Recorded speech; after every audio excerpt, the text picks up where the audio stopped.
ਕੁਰਦੇ ਪੈ ਜਾਂਦੇ ਨੇ। ਉਹ ਕੀ ਹੁੰਦਾ ਜੀ? ਕੁਰਦੇ ਜਿਹੜੇ ਜੇ ਨਾ ਉਹ ਬਾਰਡਰ ਕ੍ਰਾਸ ਕਰੋ ਨਾ ਤੇ ਅੱਗੋਂ ਅਗਰ ਤੁਹਾਡੇ ਏਜੰਟ ਦਾ ਬੰਦਾ ਨਾ ਆਵੇ ਤਾਂ ਕੁਰਦੇ ਤੁਹਾਨੂੰ ਫੜ ਲੈਂਦੇ ਨੇ। ਉਹ ਆਂਦੇ ਨੇ ਅਸੀਂ ਤੁਹਾਨੂੰ ਲੈ ਕੇ ਜਾਂਦੇ ਹਾਂ ਅੱਗੇ ਬਾਰਡਰ ਕ੍ਰਾਸ ਕਰਾਉਣਾ, ਉਹ ਲੈ ਜਾਂਦੇ ਨੇ ਆਪਣੀਆਂ ਰਿਹਾਇਸ਼ਾਂ 'ਚ। ਮਤਲਬ ਚੋਰ ਹੁੰਦੇ ਨੇ? ਉਹ ਚੋਰ ਹੁੰਦੇ ਨੇ।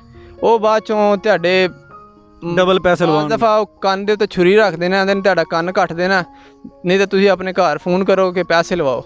ਉਹ ਫਿਰ ਮਾਂ ਬਾਪ ਜਦੋਂ ਵੇਖਦਾ ਕਿ ਸਾਡਾ ਬੱਚਾ ਮੁਸੀਬਤ ਵਿੱਚ, ਉਹ ਫਿਰ ਜਿੱਥੋਂ ਤੱਕ ਹੁੰਦਾ ਉਹ ਕੋਸ਼ਿਸ਼ ਕਰਦੇ ਨੇ ਕਿ ਜਿੰਨੇ ਪੈਸੇ ਵੀ ਹੁੰਦੇ ਨੇ ਉਹ ਦੇ ਦਿੰਦੇ ਨੇ। ਤੇ ਇੱਕ ਬੰਦਾ ਜਿਹੜਾ ਨਾ ਸਾਡੇ ਵਿੱਚੋਂ ਉਹ ਅਫਗਾਨੀ ਸੀ, ਉਹ ਫੜਿਆ ਗਿਆ। ਉਹਨਾਂ ਨੇ ਇਹਨਾਂ ਜਗ੍ਹਾ ਤੇ ਮਾਰ ਕੇ ਨਾ ਗੰਨਾਂ ਦੇ ਬੱਟ ਤੇ ਇਹ ਮੂੰਹ ਜਿਹੜਾ ਨਾ ਉਹਦਾ ਸਾਰਾ ਛਿੱਲ ਦਿੱਤਾ ਸੀ, ਥੋਬੜਾ ਸੁੱਜਾ ਸੀ। ਹਾਂਜੀ, ਸੁੱਜਾ ਸੀ ਫੁੱਲ। ਤੇ ਉਹ ਵਾਪਸ ਗਿਆ ਤੇ ਉਸ ਤੋਂ ਬਾਅਦ ਤਕਰੀਬਨ 200 ਬੰਦਾ ਸੀ, ਉਹਨਾਂ ਵਿੱਚੋਂ 50-60 ਬੰਦੇ ਜਿਹੜੇ ਨਾ ਉਹਨਾਂ ਨੇ ਕਿਹਾ ਅਸੀਂ ਵਾਪਸ ਜਾਣਾ, ਅਸੀਂ ਨਹੀਂ ਅੱਗੇ ਜਾਣਾ। ਅੱਛਾ। ਤੇ ਹਾਲਾਂਕਿ ਉਹ ਵੀਜ਼ੇ ਤੇ ईरान हाफिज ही आए सन। जी बिस्मिल्लाहिर्रहमानिर्रहीम, अस्सलाम वालेकुम मोअज़्ज़ज़ नाज़रीन, उम्मीद करता हूँ कि खैरियत से होंगे। अल्हम्दुलिल्लाह मैं भी बिल्कुल ठीक ठाक हूँ। अल्लाह ताला का बड़ा एहसान है। तो जनाब आज जो है ना वो पहले मैंने हमज़ा भाई से जो है पूछा है उनके सफ़र की तलखियाँ मुश्किलात, और अभी सनी भाई हैं मेरे साथ, शेखपुरा से हैं। तो जितने भी नाज़रीन हमें शेखपुरा से देखते हैं आपका बहुत शुक्रिया, थैंक यू। तो शेखपुरा के भाई हैं जनाब, इनसे पूछते हैं कि ये पाकिस्तान से क्यों निकले हैं और यहाँ तक आने में इनको कितनी मुश्किलात आई हैं। तो जी अस्सलाम वालेकुम। वालेकुम अस्सलाम। भाई जान क्या हाल है ਤੁਹਾਡਾ? ठीक ठाक हो? अल्लाह का शुक्र, ठीक। ਤੇ ਸਰ ਸ਼ੇਖੂਪੁਰੇ ਦੇ? ਹਾਂਜੀ, ਸ਼ੇਖੂਪੁਰੇ ਦੇ ਤਾਂ ਜਨਾਬ ਬੜਾ ਨਾਂ ਸੁਣਿਆ, ਤੇ ਸ਼ੇਖੂਪੁਰੇ ਦੇ ਬੰਦੇ ਜਿਹੜੇ ਨੇ ਉਹ ਮਾਸ਼ਾਅੱਲਾ ਬੜੇ ਸਟਰੋਂਗ, ਤੇ ਇੱਕ ਪਾਕਿਸਤਾਨ ਦੇ ਵਿੱਚ ਸ਼ੇਖੂਪੁਰੇ ਜ਼ਿਲ੍ਹੇ ਦਾ ਨਾਂ ਹੈ। ਤੇ ਇਹ ਗੱਲ ਸੱਚੀ ਹੈ? ਤੇ ਸੱਚੀ ਤੁਹਾਡੇ ਸਾਹਮਣੇ ਵੇਲੋ, ਸੱਚੀ ਕਰ ਨਹੀਂ ਦਿੱਤੀ। ਇਹ ਭਾਈ ਵੇਖੋ ਨਾ, ਫੈਸਲਾਬਾਦ ਵਾਲੇ ਜਿਹੜੇ ਨੇ ਉਹ ਵੀ ਜਾਣੇ ਜਾਂਦੇ ਨੇ ਪੂਰੀ ਦੁਨੀਆ ਦੇ ਵਿੱਚ, ਬਲਕਿ ਪਾਕਿਸਤਾਨ ਵਿੱਚ, ਕਿ ਫੈਸਲਾਬਾਦ ਇੱਕ ਬੜਾ ਫਨੀਐਸਟ, ਇੱਕ ਮਜ਼ਾਹੀਆ ਕਰੈਕਟਰ ਹੈ। ਤੇ ਸ਼ੇਖੂਪੁਰਾ ਜ਼ਿਲ੍ਹਾ ਜਿਹੜਾ ਹੈ ਉਹ ਕਿਹੜੇ ਵਜ੍ਹਾ ਤੋਂ ਮਸ਼ਹੂਰ ਹੈ? ਇਹ ਮੈਨੂੰ ਇੰਨੀ ਮਾਲੂਮਾਤ ਨਹੀਂ, ਵੈਸੇ ਮੈਂ ਆਪਣੀ ਤੁਹਾਨੂੰ ਦੱਸਾਂਗਾ। ਅੱਛਾ। ਕਿ ਮਤਲਬ ਡੈਂਕੀ ਦਾ ਇੱਕ ਸ਼ੌਕ ਸੀ। ਤੇ ਸਰ ਤੁਸੀਂ ਪਾਕਿਸਤਾਨ ਤੋਂ ਇੱਥੇ ਕਿਵੇਂ ਤੁਹਾਡਾ ਸਲਾਹ ਬਣ ਗਿਆ? ਐਡਾ ਮੁਸ਼ਕਲ ਤੇ ਮੌਤ ਵਾਲਾ ਸਫ਼ਰ ਤੁਸੀਂ ਮਤਲਬ ਵੇਖ ਕੇ ਤੇ ਫਿਰ ਵੀ ਤੁਸੀਂ? ਹਾਫਿਜ਼ ਜੀ, ਇਹ ਇੱਕ ਆਪਣਾ ਸ਼ੌਕ ਸੀ। ਮਤਲਬ ਦੋ ਅਸੀਂ ਦੋਸਤ ਹਾਂ, ਇੱਕ ਬਿਲਡਰ ਜੋ ਨੇ ਤੇ ਦੂਸਰਾ ਮੈਂ ਤੁਹਾਡੇ ਸਾਹਮਣੇ ਆ। ਅੱਛਾ। ਤੇ ਸਾਡਾ ਬਹੁਤ ਹੀ ਮਤਲਬ ਦਿਲ ਕਰਦਾ ਸੀ ਕਿ ਅਸੀਂ ਯੂਰਪ ਜਾਈਏ। ਤੇ ਮਜ਼ੇ ਵਾਲੀ ਜਨਾਬ ਗੱਲ ਇਹ ਵੀ ਹੈ ਕਿ ਜਨਾਬ ਮੇਰੀਆਂ ਵੀਡੀਓ ਵੀ ਵੇਖਦੇ ਰਹਿੰਦੇ ਤੇ ਕਹਿੰਦੇ ਨੇ ਆਪ ਸਭ ਤੁਹਾਡੀਆਂ ਵੀਡੀਓ ਵੇਖ ਕੇ ਡਰ ਤੇ ਬੜਾ ਲੱਗਦਾ ਸੀ, ਤੁਸੀਂ ਵੀਡੀਓ ਸਹੀ ਮਤਲਬ ਸਾਨੂੰ ਦੱਸਦੇ ਸੋ, ਵੇਖੀਦਾ ਵੀ ਸੀ, ਲਾਸ਼ਾਂ ਵੀ ਵੇਖੀਆਂ ਨੇ ਤੁਹਾਡੀਆਂ ਵੀਡੀਓ ਦੇ ਵਿੱਚ, ਤੁਸੀਂ ਡੱਕਦੇ ਵੀ ਸੋ, ਪਰ ਫਿਰ ਵੀ ਸਾਡਾ ਜਿਹੜਾ ਯੂਰਪ ਦਾ ਕੀੜਾ ਹੈ ਉਹਨੂੰ ਤਾਕਤ ਮਿਲਦੀ ਸੀ ਤੇ ਅਸੀਂ ਫਿਰ ਵੀ ਜਿਹੜਾ ਨਾ ਉਹ ਆ ਗਏ ਹਾਂ। ਤੇ ਇੰਝ ਗੱਲ ਹੈ ਜੀ? ਹਾਂਜੀ ਬਿਲਕੁਲ। ਹਾਫਿਜ਼ ਜੀ ਵੀਡੀਓ ਵੇਖਦੇ ਸਾਂ, ਪਰ ਅਸੀਂ ਆਂਦੇ ਸਾਂ ਹਾਫਿਜ਼ ਦਾ ਰਿਆਬ ਟੁਰ ਗਏ ਨੇ ਤੇ ਸਾਨੂੰ ਮਨਾ ਕਰਦੇ ਨੇ। ਤੇ ਹਾਫਿਜ਼ ਜੀ ਮਤਲਬ ਤੁਸੀਂ ਬੜੀ ਸਾਨੂੰ ਸਮਝਾਇਆ, ਜੋ ਵੀ ਤੁਸੀਂ ਕੀਤਾ, ਮਿਹਨਤ ਕੀਤੀ ਹੈ, ਬਹਰਹਾਲ ਸਾਡੇ ਵਿੱਚ ਇੱਕ ਕੀੜਾ ਸੀ। ਤੇ ਉਹ ਜਿੰਨੀ ਵਾਰੀ ਵੀ ਅਸੀਂ ਕਰਦੇ ਸਨ ਨਾ ਕਿ ਮਤਲਬ ਘਰ ਦੇ ਵੀ ਡੱਕਦੇ ਸਨ, ਜਿਹੜਾ ਸੁਣਦਾ ਸੀ ਕਿ ਡੈਂਕੀ ਲਾਉਣ ਲੱਗੇ ਨੇ, ਮਨਾ ਕਰਦੇ ਸਨ। ਤੇ ਬਹਰਹਾਲ ਸਾਡਾ ਜਿਹੜਾ ਨਾ ਦਿਲ ਨਹੀਂ ਸੀ ਮੁਤਮਿਨ। ਅਸੀਂ ਆਂਦੇ ਸਾਂ ਕਿ ਜਾਣਾ ਹੈ ਤੇ ਜਾਣਾ ਹੀ ਹੈ। ਆਂਦੇ ਸਨ ਕਿ ਰਸਤੇ 'ਚ ਬੜੀਆਂ ਮੌਤਾਂ ਹੁੰਦੀਆਂ ਨੇ, ਤੇ ਇਹ ਅਸੀਂ ਆਪਣੀ ਅੱਖਾਂ ਦੇ ਨਾਲ ਹਕੀਕਤ ਵੇਖੀ ਕਿ ਵਾਕਈ ਮੌਤਾਂ ਹੁੰਦੀਆਂ ਨੇ, ਵੇਖੀਆਂ ਨੇ। ਤੇ ਅਸੀਂ ਆਂਦੇ ਸਾਂ ਆਪਣੀਆਂ ਅੱਖਾਂ ਨਾਲ ਵੇਖਣਾ ਤੇ ਫੇਰ ਮੁੜਨਾ। ਤੇ ਇਹ ਜਿਸ ਟਾਈਮ ਮੈਂ ਆਂਦਾ ਸੀ ਕਿ ਯਾਰ ਡੈਂਕੀ ਨਾ ਲਾਓ, ਰਾਹ 'ਚ ਲਾਸ਼ਾਂ ਵੇਖੀ ਦੀਆਂ ਨੇ, ਬੰਦਾ ਮਰ ਜਾਂਦਾ, ਤੇ ਤੁਸੀਂ ਕੀ ਫੀਲ ਕਰਦੇ ਸੋ? ਅਸੀਂ ਆਂਦੇ ਸਾਂ ਝੂਠ ਬੋਲਦੇ ਨੇ, ਆਪ ਟੁਰ ਗਏ ਨੇ ਤੇ ਸਾਨੂੰ ਮਨਾ ਕਰਦੇ ਨੇ, ਤੇ ਅਸੀਂ ਵੇਖਣਾ ਕਿ ਲਾਸ਼ਾਂ ਕਿਵੇਂ ਹੁੰਦੀਆਂ ਨੇ, ਅਸੀਂ ਮੰਨਦੇ ਨਹੀਂ ਸਾਂ। ਮਤਲਬ ਤੁਸੀਂ ਐਕਸਪੈਰੀਮੈਂਟ ਕਰਨਾ ਚਾਹੁੰਦੇ ਸੋ ਕਿ ਵਾਕਈ ਹੈਨ? ਹਾਂਜੀ। ਤੇ ਉਹ ਫਿਰ ਤੁਸੀਂ ਰਾਹ 'ਚ ਵੇਖੀ? ਉਹ ਅਸੀਂ ਫਿਰ ਵੇਖੀਆਂ, ਮਾਸ਼ਕਲ ਦੇ ਵਿੱਚ ਵੇਖੀਆਂ, ਪਹਾੜੀ ਸੀ ਉਹਦੇ ਵਿੱਚ ਅਸੀਂ ਲਾਸ਼ਾਂ ਵੇਖੀਆਂ ਨੇ। ਉਸ ਤੋਂ ਬਾਅਦ ਤੁਰਕੀ ਦਾ ਬਾਰਡਰ ਕ੍ਰਾਸ ਕਰਦੇ ਹਾਂ, ਉੱਥੇ ਵੇਖੀਆਂ ਨੇ, ਫੈਰ ਮਾਰਦੇ ਨੇ। ਤੇ ਉੱਥੇ ਨਾ ਤੇ ਕੋਈ ਮਾਂ ਪਿਓ, ਨਾ ਕੋਈ ਰਿਸ਼ਤੇਦਾਰ, ਜਿਹੜੇ ਇੱਥੋਂ ਤੱਕ ਕਿ ਜਿਹੜੇ ਮਤਲਬ ਨਾਲ ਯਾਰ ਬੇਲੀ ਆਉਂਦੇ ਨੇ ਉਹ ਵੀ ਸਾਥ ਛੱਡ ਜਾਂਦੇ ਨੇ, ਕਿਉਂਕਿ ਉਹ ਉਹਨਾਂ ਨੂੰ ਆਪਣੀ ਹੁੰਦੀ ਕਿ ਅਸੀਂ ਪੈਸੇ ਲਾਏ ਨੇ ਤੇ ਅਸੀਂ ਅੱਗੇ ਜਾਈਏ। ਤੇ ਉਸ ਤੋਂ ਇਲਾਵਾ ਫੌਜੀ ਜਿਹੜੇ ਨੇ ਉਹ ਮਾਰਦੇ ਸਨ ਪਿੱਛੋਂ ਫੈਰ। ਤੇ ਉਹ ਆਂਦੇ ਸਨ ਕਿ ਜਿਹੜਾ ਕੋਈ ਡਿੱਗਾ ਉਹਨੂੰ ਇਹ ਹੁੰਦਾ ਸੀ ਕਿ ਮੈਂ ਹੁਣ ਡਿੱਗ ਪਿਆ ਵਾਂ, ਤੇ ਦੂਸਰਾ ਜਿਹੜਾ ਉਹ ਕੋਸ਼ਿਸ਼ ਕਰਦਾ ਸੀ ਮੈਂ ਵੀ ਭੱਜਾਂ। ਤੇ ਅਸੀਂ ਐਸੇ ਬੰਦੇ ਉੱਥੇ ਵੇਖੇ ਨੇ ਜਿਨ੍ਹਾਂ ਨੂੰ ਫੈਰ ਲੱਗੇ ਵੀ ਨੇ, ਤੇ ਮਤਲਬ ਉਹ ਨਾ ਕੋਈ ਉਹਨਾਂ ਨੂੰ ਪਾਣੀ ਦੇਣ ਵਾਲਾ, ਨਾ ਕੋਈ ਉਹਨਾਂ ਨੂੰ ਸੰਭਾਲਣ ਵਾਲਾ, ਤੇ ਟੁਰ ਤੇ ਬੰਦਾ ਵੈਸੇ ਨਹੀਂ ਸਕਦਾ। ਤੇ ਉਸ ਤੋਂ ਇਲਾਵਾ ਜਦੋਂ ਅਸੀਂ ਆਏ ਉਦੋਂ ਬਰਫ਼ ਵੀ ਬਹੁਤ ਜ਼ਿਆਦਾ ਸੀ, ਕੁਛ ਸਰਦੀ। ਪਿੱਛੇ ਅਸੀਂ ਈਰਾਨ ਵਿੱਚੋਂ ਆਏ ਹਾਂ ਤੇ ਉੱਥੇ ਗਰਮੀ ਸੀ, ਤੇ ਬਾਰਡਰ ਕ੍ਰਾਸ ਕੀਤਾ ਤੇ ਉੱਥੇ ਸਰਦੀ ਬਹੁਤ ਜ਼ਿਆਦਾ ਸੀ, ਤੇ ਬੜਾ ਹੀ ਨਾ ਮੁਸ਼ਕਿਲ ਜਿਹਾ ਸਫ਼ਰ ਸੀ। ਅਸੀਂ ਤੇ ਇਹੀ ਆਖਾਂਗੇ ਕਿ ਭਰਾਓ ਸਾਨੂੰ ਤੁਸਾਂ ਕੱਢਣੀਆਂ ਗਾਲਾਂ ਹੀ ਨੇ ਕਿ ਆਪ ਪਹੁੰਚ ਗਏ ਨੇ ਤੇ ਸਾਨੂੰ ਮਨਾ ਕਰਦੇ ਨੇ।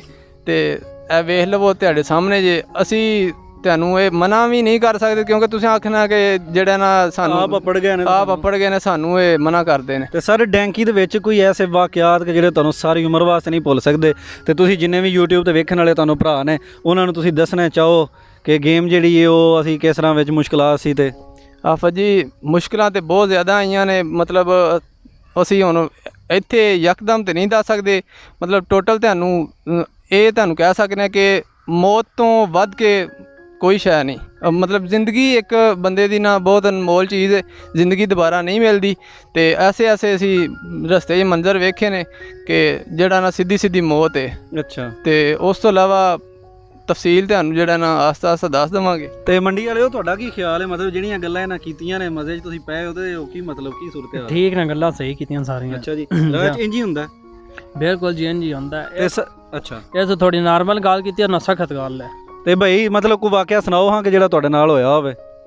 ਸਾਡੇ ਨਾਲ ਇਹ ਹੋਇਆ ਜੇ ਕਿ ਬਾਰਡਰ ਤੋਂ ਅਸੀਂ ਜਦੋਂ ਆਏ ਆ ਤੇ ਤੁਰਕੀ ਦਾ ਬਾਰਡਰ ਕ੍ਰਾਸ ਕੀਤਾ। ਅੱਛਾ। ਕੀਤਾ ਨਹੀਂ, ਮਤਲਬ ਪਿੱਛੇ ਸਾਂ ਜੇ, ਤੇ ਰਾਤ ਨੂੰ ਉਹਨਾਂ ਸਾਨੂੰ 2 ਵਜੇ ਬਾਰਡਰ ਕ੍ਰਾਸ ਕਰਨ ਵਾਸਤੇ ਕਿਹਾ। ਤੇ ਬਰਫ਼ ਪਈ ਸੀ, ਤਕਰੀਬਨ 3-3 ਫੁੱਟ ਬਰਫ਼ ਸੀ। ਤੇ ਸਾਨੂੰ ਉਹਨਾਂ ਨੇ ਕਿਹਾ ਕਿ ਬਾਰਡਰ ਕ੍ਰਾਸ ਕਰੋ। ਤੇ ਅਸੀਂ ਇੱਕ ਦਫਾ ਨਿਕਲੇ ਆ, ਸਰਦੀ ਵੀ ਬਹੁਤ ਜ਼ਿਆਦਾ ਸੀ, ਪਰ ਅਸੀਂ ਜੈਕਟ ਵਗੈਰਾ ਪਾਈ ਹੋਈ ਸੀ। ਤੇ ਬਾਰਡਰ ਕ੍ਰਾਸ ਕਰਨ ਲੱਗਿਆ ਤੇ ਅੱਗੇ ਜਿੱਥੋਂ ਅਸੀਂ ਕ੍ਰਾਸ ਕਰਨਾ ਸੀ ਉੱਥੇ ਇਰਾਨੀ ਫੌਜੀ ਸਨ। ਅੱਛਾ ਜੀ। ਤੇ ਇਰਾਨੀ ਫੌਜੀ ਜਿਹੜੇ ਨੇ ਉਹ ਸਿੱਧੀ ਗੋਲੀ ਮਾਰਦੇ ਨੇ, ਉਹ ਨਹੀਂ ਵੇਖਦੇ ਆ।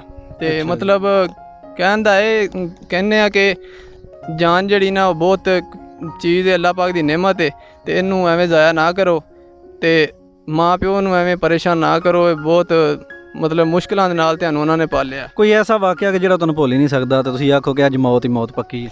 ਮੈਂ ਤੁਰਕੀ ਦਾ ਬਾਰਡਰ ਕ੍ਰਾਸ ਕਰਨ ਲੱਗਾ ਸਾਂ ਜੇ। ਅੱਛਾ। ਤੇ ਹਾਫਿਜ਼ ਜੀ ਪਹਿਲੇ ਬਾਰਡਰ ਕ੍ਰਾਸ ਕਰਨ ਲੱਗਿਆ ਤੇ ਅੱਗੋਂ ਫੌਜੀ ਪੈ ਗਏ ਨੇ। ਅੱਛਾ। ਸਭ ਤੋਂ ਅੱਗੇ ਮੈਂ ਸਾਂ ਤੇ ਮੇਰਾ ਦੋਸਤ ਬਿਲਡਰ ਜੋਨ ਸੀ। ਅੱਛਾ। ਤੇ ਬਿਲਡਰ ਜੋਨ ਕੌਣ ਹੈ ਭਾਈ, ਕਿੱਥੋਂ ਦੇ ਨੇ? ਇਹ ਵੀ ਸ਼ੇਖਪੁਰੇ ਦਾ ਮੇਰੇ ਨਾਲ ਆਇਆ ਤੇ ਮਤਲਬ ਭਰਾਵਾਂ ਤੋਂ ਵੱਧ ਕੇ ਨੇ ਮੇਰਾ ਸਾਥ ਦਿੱਤਾ। ਅੱਛਾ ਜੀ। ਮੈਂ ਉਥੋਂ ਬਾਰਡਰ ਕ੍ਰਾਸ ਕਰਨ ਲੱਗਾ ਤੇ ਅੱਗੋਂ ਫੌਜੀ ਜਿਹੜਾ ਨਾ, ਮੈਨੂੰ ਇਹ ਸੀ ਕੋਈ ਡੈਂਕਰ ਹੈ। ਮੇਰੀ ਵੀਡੀਓ ਇਹ ਵੀ ਵੇਖਦੇ ਸਨ ਕਿ ਤੁਸੀਂ ਇਕੱਲੇ ਵੇਖਦੇ ਰਹੇ? ਉਹ ਵੀ ਵੇਖਦੇ ਸਨ ਮੇਰੇ ਨਾਲ ਬੈਠ ਜੀ। ਬਿਲਡਰ ਜੋਨ ਭਾਈਜਾਨ ਬਹੁਤ ਸ਼ੁਕਰੀਆ, ਥੈਂਕ ਯੂ ਤੁਹਾਡਾ। ਤੁਸੀਂ ਵੀ ਸ਼ੇਖਪੁਰੇ ਤੋਂ ਤੇ ਇਹ ਭਾਈ ਵੀ ਸ਼ੇਖਪੁਰੇ ਤੋਂ ਨੇ, ਨਾਲੇ ਹਮਜ਼ਾ ਭਾਈ ਜਿਹੜੇ ਨੇ ਉਹ ਮੰਡੀ ਤੋਂ ਨੇ, ਤੇ ਜਿੰਨੇ ਵੀ ਦੋਸਤ ਸਾਨੂੰ ਵੇਖਦੇ ਨੇ ਜਨਾਬ ਤੇ ਬਹੁਤ ਸ਼ੁਕਰੀਆ, ਥੈਂਕ ਯੂ ਤੁਹਾਡਾ। ਅੱਛਾ ਜੀ।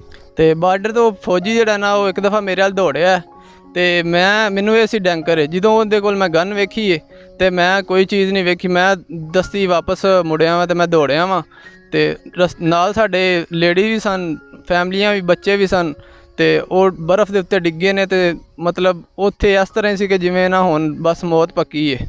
ਤੇ ਨਜ਼ਰੀਨ ਗੱਲ ਬੜੀ ਸੀਰੀਅਸ ਕਰ ਰਹੇ ਨੇ ਕਿ ਬਿਲਕੁਲ, ਕਿਉਂਕਿ ਜਦੋਂ ਫੌਜ ਆਉਂਦੀ ਹੈ ਨਾ ਫਿਰ ਬੰਦੇ ਨੂੰ ਨਹੀਂ ਪਤਾ ਲੱਗਦਾ ਕਿ ਮੈਂ ਕਿੱਧਰ ਜਾਣਾ ਹੈ, ਜਾਂ ਉਹ ਮਗਰੋਂ ਗੋਲੀ ਵੀ ਮਾਰ ਸਕਦੇ ਨੇ। ਜੀ ਵੀ ਹੋ ਸਕਦਾ? ਹਾਂਜੀ, ਉਹ ਗੋਲੀ ਮਾਰਦੇ ਨੇ। ਮੈਂ ਤੁਹਾਨੂੰ ਦੱਸਣਾ, ਅੱਗੇ ਵੀ ਫੌਜ ਆਈ, ਉਹਨੇ ਮਤਲਬ ਮੇਰੇ ਵੱਲ ਦੌੜਿਆ, ਮੈਂ ਵਾਪਸ ਮੁੜ ਕੇ ਭੱਜਿਆ ਵਾਂ। ਉਸ ਵਕਤ ਮਤਲਬ ਕੋਈ ਬੰਦਾ ਜਿਹੜਾ ਨਾ ਉਹਨਾਂ ਦੇ ਕਾਬੂ ਨਹੀਂ ਆਇਆ, ਵਾਪਸ ਸਾਰੇ ਦੌੜ ਗਏ ਨੇ। ਫਿਰ ਉਹਨਾਂ ਨੇ ਪਿੱਛੇ ਹੋ ਜਾਂਦੇ, ਉਹ ਪਤਾ ਨਹੀਂ ਕੀ ਉਹਨਾਂ ਨੇ ਨਾ ਡੈਂਕਰਾਂ ਨੇ ਸਾਨੂੰ ਫਿਰ ਤਕਰੀਬਨ 4 ਵਜੇ ਫਿਰ ਉਹਨਾਂ ਨੇ ਕਿਹਾ ਤੁਹਾਨੂੰ ਗੇਮ ਕਰਾਣੀ, ਹੁਣ ਤੁਸੀਂ ਫਿਰ ਨਿਕਲੋ। ਅੱਛਾ। ਅਸੀਂ ਫਿਰ ਨਿਕਲੇ ਆ। ਉਹਨਾਂ ਨੇ ਇਰਾਨੀਆਂ ਨੇ ਨਾ ਕੁੱਤੇ ਬੁਲਾਏ ਹੋਏ ਸਨ ਤੇ ਅਸੀਂ ਗੇਮ ਵਾਸਤੇ ਨਿਕਲੇ ਆ। ਜਿਵੇਂ ਹੀ ਅੱਗੇ ਹੋਏ ਆ, ਥੋੜ੍ਹਾ ਜਿਹਾ ਫਾਸਲਾ ਰਹਿ ਗਿਆ ਸੀ ਤੇ ਉਧਰੋਂ ਉਹਨਾਂ ਨੇ ਸੀਟੀ ਮਾਰੀ। ਕੁੱਤੇ ਜਿਹੜੇ ਨਾ ਸਾਡੇ ਗਿਰਦ ਮਤਲਬ ਦੌੜੇ ਨੇ ਤੇ ਅਸੀਂ ਵਾਪਸ ਨੱਸਣ ਦੀ ਕੋਸ਼ਿਸ਼ ਕੀਤੀ ਹੈ।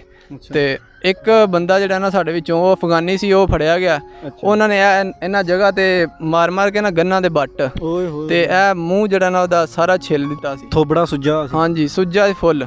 ਤੇ ਉਹ ਵਾਪਸ ਗਿਆ ਤੇ ਉਸ ਤੋਂ ਬਾਅਦ ਤਕਰੀਬਨ 200 ਬੰਦਾ ਸੀ, ਉਹਨਾਂ ਵਿੱਚੋਂ 50-60 ਬੰਦੇ ਜਿਹੜੇ ਨਾ ਉਹਨਾਂ ਨੇ ਕਿਹਾ ਅਸੀਂ ਵਾਪਸ ਜਾਣਾ, ਅਸੀਂ ਨਹੀਂ ਅੱਗੇ ਜਾਣਾ। ਅੱਛਾ। ਤੇ ਹਾਲਾਂਕਿ ਉਹ ਵੀਜ਼ੇ ਤੇ ਈਰਾਨ ਹਾਫਿਜ਼ ਜੀ ਆਏ ਸਨ। ਤੇ ਅਸੀਂ ਆਖਿਆ ਕਿ ਅਸੀਂ ਹੁਣ ਘਰੋਂ ਨਿਕਲੇ ਆ, ਬਿਸਤੀ ਬੜੀ ਏ ਤੇ ਅਸੀਂ ਅੱਗੇ ਜਾਣਾ, ਘਰ ਜਾਵਾਂਗੇ ਤੇ ਪਿੱਛੇ ਮਹੱਲੇ ਵਾਲੇ ਵੀ ਕਹਿਣਗੇ ਕਿ ਘਰੋਂ ਬੜੇ ਤਿੜਕੇ ਨਿਕਲੇ ਸਨ ਤੇ ਹੁਣ ਭੱਜੇ ਨੇ। ਪਰ ਉੱਥੇ ਬੰਦਾ ਬੇਬਸ ਹੋ ਜਾਂਦਾ, ਉੱਥੇ ਬੰਦੇ ਨੂੰ ਬਿਸਤੀ ਆਪਣੀ ਮਹਿਸੂਸ ਕਰਦਾ ਤੇ ਪਰ ਉਹ ਆਪਣਾ ਮਤਲਬ ਕਦਮ ਮੌਤ ਵੱਲ ਨੂੰ ਵਧਾਉਣ ਲੱਗ ਜਾਂਦਾ। ਤੇ ਉਸ ਤੋਂ ਬਾਅਦ ਫਿਰ ਉਹਨਾਂ ਨੇ ਸਾਨੂੰ ਸਵੇਰ 6 ਵਜੇ ਬਾਰਡਰ ਕ੍ਰਾਸ ਕਰਵਾਇਆ ਤੇ ਵਿੱਚ ਬੱਚੇ ਵੀ ਸਨ, ਬੁੱਢੇ ਵੀ ਸਨ, ਜਵਾਨ ਮਾਈਆਂ ਵੀ ਸਨ, ਭੈਣਾਂ ਸਾਡੀਆਂ ਜੋ ਵੀ ਸੀ। ਤੇ ਉਹਨਾਂ ਨੇ ਮਤਲਬ ਨਾਲ ਬਾਰਡਰ ਕ੍ਰਾਸ ਕੀਤਾ। ਅਸੀਂ ਸਾਂ ਤਕਰੀਬਨ ਕੋਈ 40-45 ਮੁੰਡੇ ਜਿਹੜੇ ਨਾ ਬਾਰਡਰ ਕ੍ਰਾਸ ਕਰ ਲਿਆ ਤੇ ਫੌਜੀ ਪੈ ਗਏ ਨੇ। ਅੱਛਾ। ਤੇ ਉਹਨਾਂ ਨੇ ਪਹਿਲੇ ਹਵਾਈ ਫਾਇਰਿੰਗ ਕੀਤੀ, ਅਸੀਂ ਨਹੀਂ ਮੁੜ ਕੇ ਵੇਖਿਆ, ਬਰਫ਼ ਸੀ। ਅਸੀਂ ਦੌੜਨਾ ਸ਼ੁਰੂ ਕਰ ਦਿੱਤਾ। ਜਦੋਂ ਸਾਡਾ ਕੋਈ ਕੁਛ 2 ਕਿਲੋਮੀਟਰ ਫਾਸਲਾ ਹੋ ਗਿਆ ਉਹਨਾਂ ਤੋਂ, ਅਸੀਂ ਨਾਲੇ ਇੱਕ ਖਾਈ ਵੱਲ ਨੂੰ ਉਤਰ ਗਏ ਸਾਂ। ਅੱਛਾ ਜੀ। ਉੱਥੇ ਇੱਕ ਜਗ੍ਹਾ ਤੋਂ ਚਸ਼ਮਾ ਹਾਫਜ਼ ਹੀ ਲੰਘਦਾ। ਅੱਛਾ। ਚਸ਼ਮੇ ਤੋਂ ਬੰਦਾ ਵਿੱਚ ਉਹਦੇ ਡਿੱਗ ਜਾਂਦਾ, ਉੱਥੋਂ ਬੰਦਾ ਹੱਥ ਕੋਈ ਉੱਤੇ ਹੱਥ ਫੜ ਕੇ ਖਿੱਚਣ ਵਾਲਾ ਨਾ ਹੋਵੇ ਤੇ ਬੰਦਾ ਉੱਥੋਂ ਨਹੀਂ ਨਿਕਲ ਸਕਦਾ। ਇੰਨਾ ਤੇਜ਼ ਪਾਣੀ ਨਹੀਂ, ਉਹ ਨੀਵੀਂ ਜਗ੍ਹਾ ਹੈ। ਅੱਛਾ। ਨੀਵੀਂ ਜਗ੍ਹਾ ਤੇ ਪਹਾੜੀ ਹੈ, ਮਤਲਬ ਉੱਤੋਂ ਬੰਦਾ ਖਿੱਚਦਾ ਤੇ ਫੇਰ ਬੰਦਾ ਥੱਲੇ ਉੱਤੇ ਚੜਦਾ, ਨਾਲੇ ਬਰਫ਼ ਹੁੰਦੀ ਹੈ ਤੇ ਪੈਰ ਵੀ ਬੜਾ ਸਲਿੱਪ ਹੁੰਦਾ। ਤੁਸੀਂ ਜਿਸ ਡੈਂਕੀ ਲਈ ਉਸ ਵੇਲੇ ਬਰਫ਼ ਸੀ? ਪਿੱਛੇ ਗਰਮੀ ਸੀ ਈਰਾਨ ਵਿੱਚ ਤੇ ਬਾਰਡਰ ਤੇ ਜਿਹੜੀ ਨਾ 3-3 ਫੁੱਟ ਬਰਫ਼ ਸੀ। ਅੱਛਾ। ਤੇ ਜਿਹੜੇ ਭਾਈ ਆਂਦੇ ਨੇ ਜੀ ਅਸੀਂ ਡੈਂਕੀ ਚਿੱਟਾ ਹੋ ਗਿਆ ਨਾ ਕੰਮ, ਤੇ ਜਿਹੜੇ ਭਾਈ ਕਹਿੰਦੇ ਨੇ ਆਪਣਾ ਸਨੀ ਭਾਈ ਕਿ ਅਸੀਂ ਡੈਂਕੀ ਲਾਣਾ ਚਾਹੁੰਦੇ ਆ, ਉਹਨਾਂ ਨੂੰ ਤੁਸੀਂ ਕੀ ਨਸੀਹਤ ਕਰਦੇ ਹੋ? ਬਾਈ ਮੈਂ ਤੇ ਉਹਨਾਂ ਵਾਸਤੇ ਇਹੀ ਕਹਾਂਗਾ ਕਿ ਆਪਣੇ ਮਾਂ-ਬਾਪ ਦੇ ਤੁਸੀਂ ਲਾਡਲੇ ਵੀ ਜੇ ਪਿਆਰੇ ਜੇ, ਉਹਨਾਂ ਤੁਹਾਨੂੰ ਮਿਹਨਤ ਦੇ ਨਾਲ ਪਾਲਿਆ ਤੇ ਤੁਸੀਂ, ਮੈਂ ਤੁਹਾਡੇ ਵਾਸਤੇ ਇਹੀ ਰਿਕੁਐਸਟ ਕਰਾਂਗਾ ਕਿ ਇਹ ਇੱਕ ਮੌਤ ਵਾਲਾ ਖੇਲ ਹੈ। ਜ਼ਿੰਦਗੀ ਦੇ ਚਾਂਸ ਘੱਟ ਨੇ ਤੇ ਮੌਤ ਦੇ ਜ਼ਿਆਦਾ ਨੇ। ਅੱਛਾ। 10% ਜਿਹੜੀ ਨਾ ਜ਼ਿੰਦਗੀ ਹੈ, 90% ਮੌਤ ਹੈ। ਅਗਰ ਉਹ ਫੌਜੀਆਂ ਦੇ ਤੁਸੀਂ ਹੱਥੇ ਚੜ ਜਾਂਦੇ ਜਾਂ ਰਸਤੇ ਵਿੱਚ ਕੁਰਦੇ ਪੈ ਜਾਂਦੇ ਨੇ। ਉਹ ਕੀ ਹੁੰਦਾ ਜੀ? ਕੁਰਦੇ ਜਿਹੜੇ ਜੇ ਨਾ, ਉਹ ਬਾਰਡਰ ਕ੍ਰਾਸ ਕਰੋ ਨਾ ਤੇ ਅੱਗੋਂ ਅਗਰ ਤੁਹਾਡੇ ਏਜੰਟ ਦਾ ਬੰਦਾ ਨਾ ਆਵੇ ਤਾਂ ਕੁਰਦੇ ਤੁਹਾਨੂੰ ਫੜ ਲੈਂਦੇ ਨੇ। ਉਹ ਆਂਦੇ ਨੇ ਅਸੀਂ ਤੁਹਾਨੂੰ ਲੈ ਕੇ ਜਾਂਦੇ ਹਾਂ ਅੱਗੇ ਬਾਰਡਰ ਕ੍ਰਾਸ ਕਰਾਉਣਾ, ਉਹ ਲੈ ਜਾਂਦੇ ਨੇ ਆਪਣੀਆਂ ਰਿਹਾਇਸ਼ਾਂ 'ਚ। ਮਤਲਬ ਉਹ ਚੋਰ ਹੁੰਦੇ ਨੇ? ਉਹ ਚੋਰ ਹੁੰਦੇ ਨੇ। ਉਹ ਬਾਅਦ ਚੋਂ ਤੁਹਾਡੇ ਡਬਲ ਪੈਸੇ ਲਵਾਉਣ ਦਫਾ ਉਹ ਕੰਨ ਦੇ ਉੱਤੇ ਛੁਰੀ ਰੱਖਦੇ ਨੇ, ਆਂਦੇ ਨੇ ਤੁਹਾਡਾ ਕੰਨ ਕੱਟ ਦੇਣਾ, ਨਹੀਂ ਤਾਂ ਤੁਸੀਂ ਆਪਣੇ ਘਰ ਫੋਨ ਕਰੋ ਕਿ ਪੈਸੇ ਲਵਾਓ।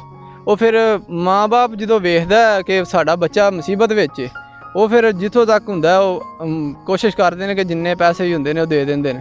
ਤੇ ਇਹ ਤੁਸੀਂ ਆਪਣੇ ਮਾਂ-ਬਾਪ ਨੂੰ ਨਾ ਤੰਗ ਕਰੋ ਤੇ ਮਜ਼ੀਦ ਤੁਹਾਨੂੰ ਜਿਹੜਾ ਨਾ ਅੱਗੋਂ ਅਗਲੀ। ਚਲੋ ਜੀ, ਮਾਸ਼ਾਅੱਲਾ। ਸਨੀ ਭਾਈ ਸਾਨ ਜਨਾਬ ਸ਼ੇਖਪੁਰੇ ਤੋਂ, ਤੇ ਹਮਜ਼ਾ ਭਾਈ ਸਾਡੇ ਨਾਲ ਮੰਡੀ ਤੋਂ ਸਨ, ਤੇ ਮੇਰੇ ਸ਼ਹਿਰ ਵਿੱਚ ਆ ਗਏ ਨੇ। ਗੱਪਸ਼ਪ ਇਹਨਾਂ ਨਾਲ ਲਾਉਂਦੇ ਰਵਾਂਗੇ। ਅਗਰ ਤੁਹਾਨੂੰ ਇਹਨਾਂ ਦੀ ਵੀਡੀਓ ਅੱਛੀ ਲੱਗੀ ਹੈ ਤਾਂ ਜਨਾਬ ਚੈਨਲ ਨੂੰ ਜ਼ਰੂਰ ਸਬਸਕ੍ਰਾਈਬ ਕਰ ਲਓ, ਵੀਡੀਓ ਨੂੰ ਲਾਈਕ ਕਰੋ, ਸ਼ੇਅਰ ਕਰੋ, ਬੈਲ ਆਈਕਨ ਨੂੰ ਜ਼ਰੂਰ ਪ੍ਰੈਸ ਕਰ ਦਿਓ ਤਾਂ ਕਿ ਇਹਨਾਂ ਦੀ ਆਉਣ ਵਾਲੀਆਂ ਸਟੋਰੀਆਂ, ਅੱਛੀਆਂ ਵੀਡੀਓ ਤੁਹਾਡੇ ਤੱਕ ਬਰ ਵਕਤ ਪਹੁੰਚ ਸਕਣ। ਤੇ ਮੈਨੂੰ ਦਿਓ ਇਜਾਜ਼ਤ, ਤੇ ਬਹੁਤ ਸ਼ੁਕਰੀਆ ਜਨਾਬ ਸਨੀ ਭਾਈ ਤੁਹਾਡਾ ਵੀ। Thank you. ਤੇ ਸਰ ਮੰਡੀ ਵਾਲਿਓ ਤੁਹਾਡਾ ਵੀ ਬਹੁਤ ਸ਼ੁਕਰੀਆ ਜੀ, ਮਿਹਰਬਾਨੀ ਜਨਾਬ। ਤੇ ਜਾਂਦੇ ਜਨਾਬ ਅਸੀਂ ਜ਼ਰਾ ਸਾਡਾ ਪਿਆਰਾ ਵਤਨ ਹੈ ਪਾਕਿਸਤਾਨ ਜ਼ਿੰਦਾਬਾਦ। ਦੱਬ ਗਿਆ ਹਲੋ ਯਾਰ, ਪਾਕਿਸਤਾਨ ਜ਼ਿੰਦਾਬਾਦ। ਅੱਲਾ ਹਾਫਿਜ਼। ਅੱਲਾ ਹਾਫਿਜ਼।